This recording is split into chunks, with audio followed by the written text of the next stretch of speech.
Welcome back to It's a Tool Thing. Today with a little bit of an update video and a report on how I feel about these couple of tools right here. First off, we'll just make a quick mention of these. These are the Matco slip resistant, I guess. They're not really a spline drive. They kind of look like a spline drive. I've only had this set for a short period of time. But I've gotten to use this 10 and 13 in particular quite a bit. I've been trying to force myself to use quarter drive. Normally I would just use 3/8 drive for that, but I wanted to really try these sockets out and get a feel for them. So far I've been pleasantly impressed. As you can see the dirt in there. I've been using these two in particular quite a bit, but the fit's pretty good. You don't have a lot of slop or slap between the nut or bolt head in these. They're pretty tight fit. So I've been pretty happy with them. The only negatives I can really say is they're Matcos, but it doesn't appear they're made in the USA. If they don't mark it, I assume they are not, because it'd be a thing to tout if they were made in the USA. So probably Taiwan, I'm assuming. Not necessarily the end of the world, but whenever I can buy a USA made tool, I would prefer to. So far I've been pretty happy with them. I like the fit. They've been working well. I've been using them on my little 1/4" impact hex driver basically, and ratchet, and the fit's been pretty good. I've even tried this 13 on a 1/2 inch and it seemed to fit okay, and I think I even did that on a 3/8 on that 10mm. It seemed like the fit was still pretty good, just because I've been trying to use these. So we'll move on to the meat and potatoes of this. So I purchased this kit a few months ago. It's a snap-on terminal release tool for the Deutsch, I believe, connectors. And I didn't know which one I needed. I knew it was one of the smaller ones. I went ahead and bought the whole kit. Probably shouldn't have. Apparently this is the one I need. I've used it several times. The time before last, I noticed it cracking. If I can get this to focus, there we go. I noticed it cracking, and then the last time I used it, I was afraid it was actually going to break because it's like 3/4 of the way cracked off now. So I quit using it. I got to get it warranted hopefully today. I'll at least get the guy to order me one. I assume he probably won't have it on the truck. Maybe he will. I can't remember if he had this kit in stock or not. But part number on this particular item, not the whole kit. See if I can get that to be clear. SGD TT20. Things I've noticed with it is, since it doesn't fully encase the terminal, it doesn't release particularly great. I mean, it works okay. You got to be careful about cutting it because of course you're dealing with steel and on a rubber body. But you got to kind of work it around to get it to release it, because I don't know how many clips there are in there, but there's multiples. They're not just on one side, I'm assuming. And that's about how far that tool normally would be inserted. This has both layers of the sealing, and that's another issue.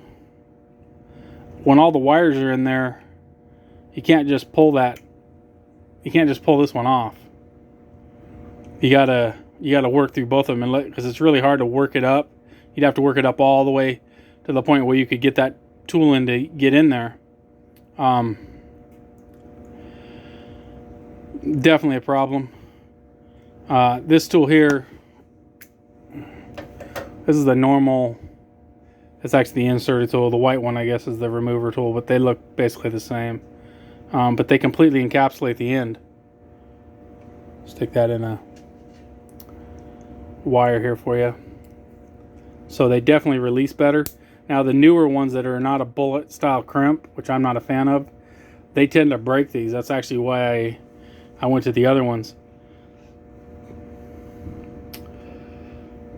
As you can see there, it completely encapsulates that and hits all the releases.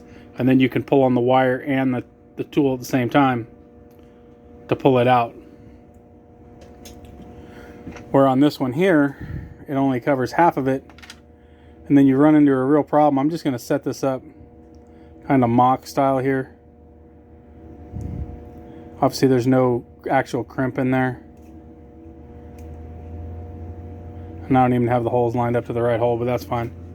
But the fact that you're dealing with 2 layers and you're trying to get in there, I haven't actually hit the release yet, and I'm basically out of tool. Plus, you need to pull on that wire and the tool at the same time, and you've kinked the tool. And I'm sure that's how it broke, trying to work around and get it to release.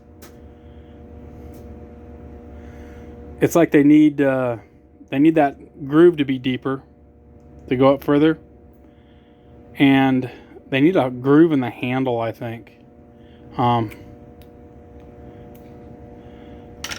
Let's see here, we'll just stick it in just the lower section, which isn't normal.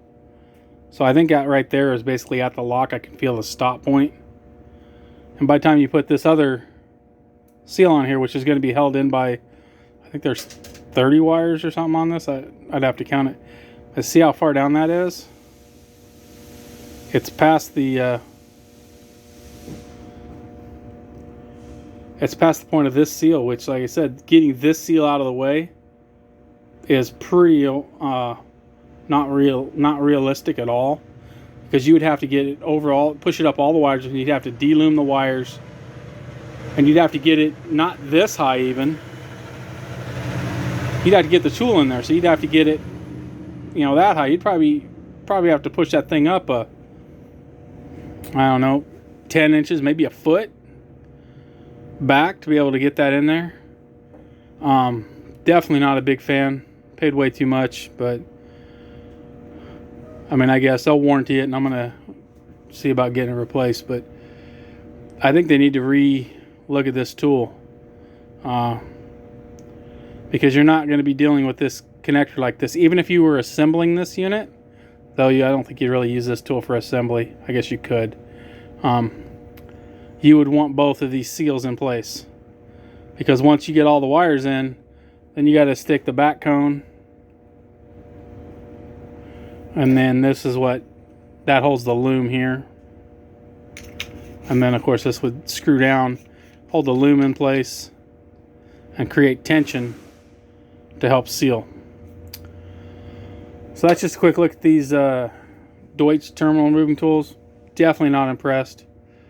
They do seem to work, but they don't seem to last. I'm glad I got Snap-on in the fact that at least I can get it warranted, because I was looking at some other brands and it didn't look like they had warranties on them.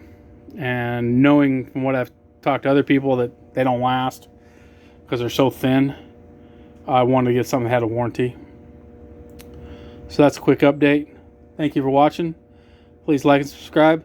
Comment down below if you have a better tool, as far as a Deutsch removing tool, or if you have what your thoughts are on these Matco sockets. Do you have them? Are you considering getting them, or are they just too expensive for what they are? Because I mean, I'm sure you could buy a Sun X socket in quarter drive, or Great Pneumatic, or something along those lines in Impact. That'd be cheaper, though. These are supposed to do 70% rounded bolts. And as always, have a great day.